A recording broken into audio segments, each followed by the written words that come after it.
We're going to finish up our section on logic by talking about 3 definitions that deal specifically with an if-then statement.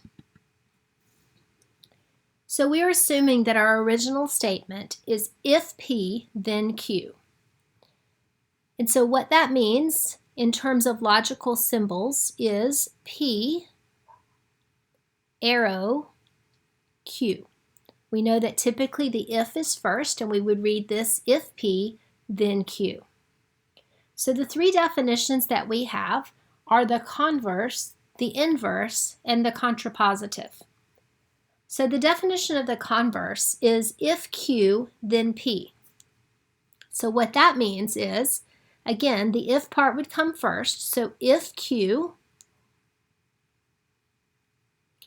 then P. So when you compare your converse statement to the original statement, you can see that the P and the Q have switched places. The inverse says, if not P, then not Q. So what that means in logical symbols, if not P, that's the negation of P, then not Q. And when you compare this statement back to the original statement, you can see that the P and the Q remain in the same location, but both have been negated. So instead of P, arrow, Q, you have not P, arrow, not Q. And then finally our contrapositive. The definition for the contrapositive says if not Q, then not P. So in logical symbols, if not Q, then not P.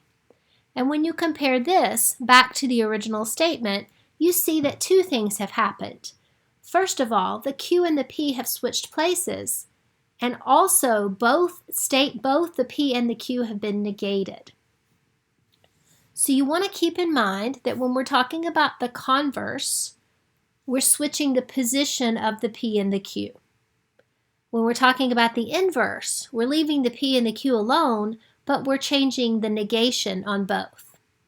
And when we're talking about the contrapositive, we're doing both. We're switching the Q and the P, and we're negating both parts. So we're going to go ahead and look at an example or 2 where we're going to write a converse, inverse, and contrapositive. So our first problem says, if it is a holiday, then the campus is closed. And we are asked to write the converse.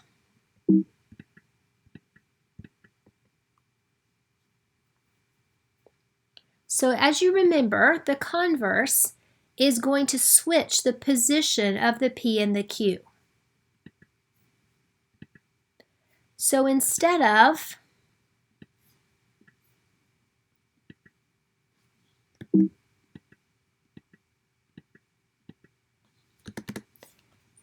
our statement reading, if it is a holiday, then the campus is closed, we're going to start out with the second part. So we're going to say, if the campus is closed, then it is a holiday. So again, the converse simply switches the 2 parts. So if the campus is closed will come first instead of second, then it is a holiday. For the inverse, remember that we leave the P and the Q alone, but we negate both parts. So we're going to start by saying if it is a holiday, but we're going to negate it. So if it is not a holiday, then the campus is not closed. And so we negate both the P and the Q, but we leave them in the same position. The contrapositive does both. So it switches the order of the P and the Q, and it negates. So the campus is closed will come first, but we need to negate it. So if the campus is not closed, then, and then we put the holiday part. So then it is not a holiday.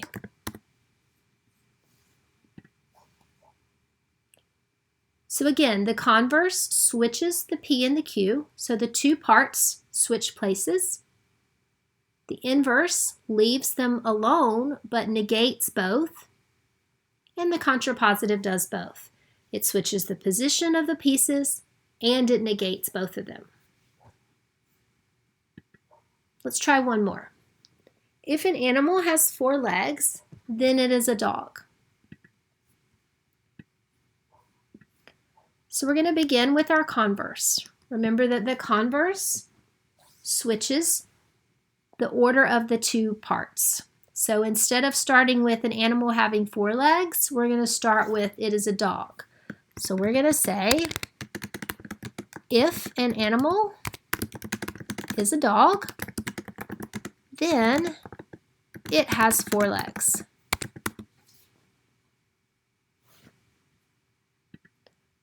For the inverse, we leave the parts as they are. So the animal with 4 legs comes first, and then the part about it being a dog is second, just like it is in the original statement, but we negate both. So if an animal does not have 4 legs, then it is not a dog. So that is leaving the order alone, but negating both parts. And then the contrapositive does both. So it's going to switch the order of the two pieces, and it's going to negate. So if, and we're going to talk about it being a dog. So if an animal is not a dog, remember to negate as you go, then it does not have 4 legs, and we negate that part as well. So the contrapositive, if an animal is not a dog, then it does not have 4 legs.